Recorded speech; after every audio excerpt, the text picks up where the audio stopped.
Talaga, Camila? Thank you, ha. At promise, di mo ito pagsisisihan. Kuha kita na may inom. Bong, wala akong sa ref, ha.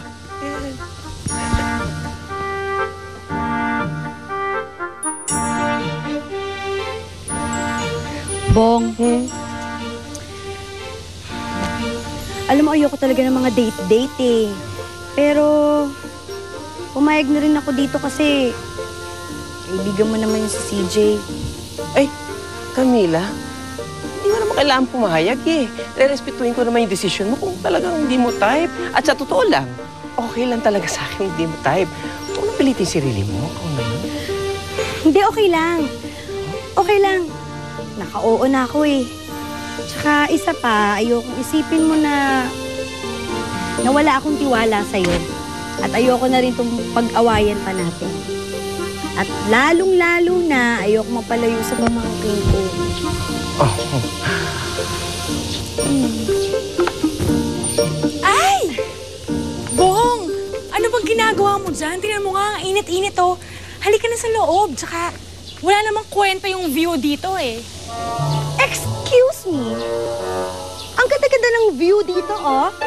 At saka kung init din lang naman na pinag-uusapan, mas masarap dito sa labas kasi presko, mahangin. Hindi ka tulad dyan sa loob, isa lang ang mahangin, ikaw.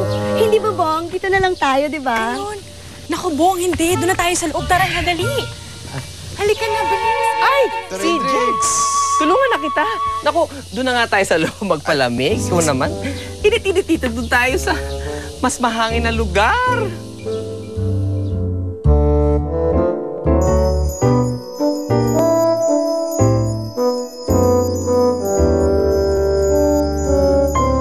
Naku, Daisy! Napakasamang balita. Narinig ko kasi yung mga pinag-uusapan nila Daddy Bong kanina. Halika, Winnie. Diba? Masama ang nakikinig ng usapan ng iba. Eh, hindi ko naman sinasadya eh. Magpapakita dapat ako kay Daddy Bong.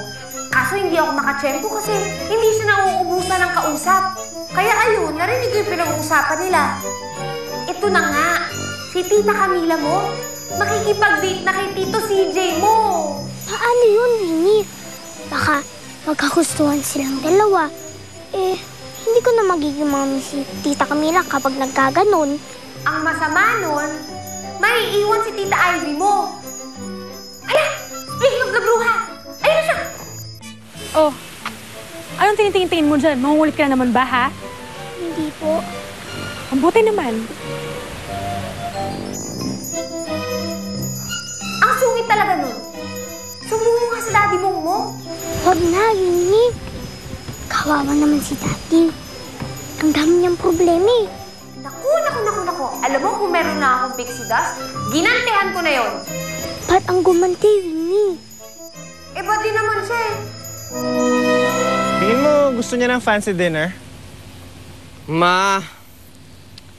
Bong naman, mas matagal mo na siyang kilala sa akin eh. Tingin mo mahilig siya dun sa mga mamahaling resto o mahilig siya sa mga adventure? Ano sa tingin mo gusto ni Camila? Tulungan mo naman ako. Simpleng babae lang si Camila. So natural, simple lang ang mga bagay na gusto niya. Ngayon, kung dadalhin mo siya dun sa mamahaling restaurant, maiilang lang siya. Oo nga, tama ka dun. Sige, doon ko lang siya sa mga simpleng lugar dadalhin. Pero maghahanap ako nung maganda yung view para romantic.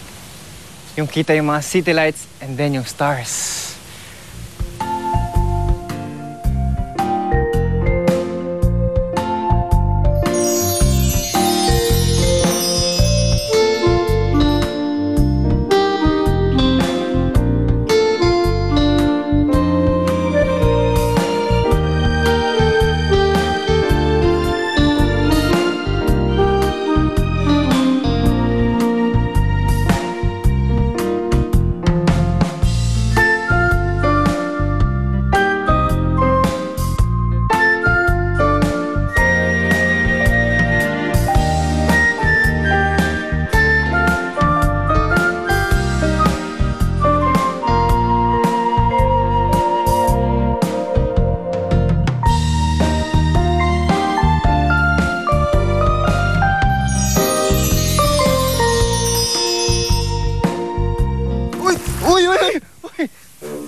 DJ, sorry. Pinasama mo.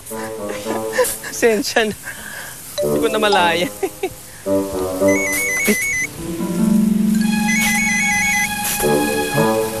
Hello? Oh, sige, papunta na ako dyan. Pero give me 2 to 3 hours kasi galing pa akong Tagaytay eh. Oh, sige. Sir Bong, kailangan bumaba ng Manila. Pero babalik din ako mamayang gabi para sa date namin ni Camila. Kamu na bahala dito ah.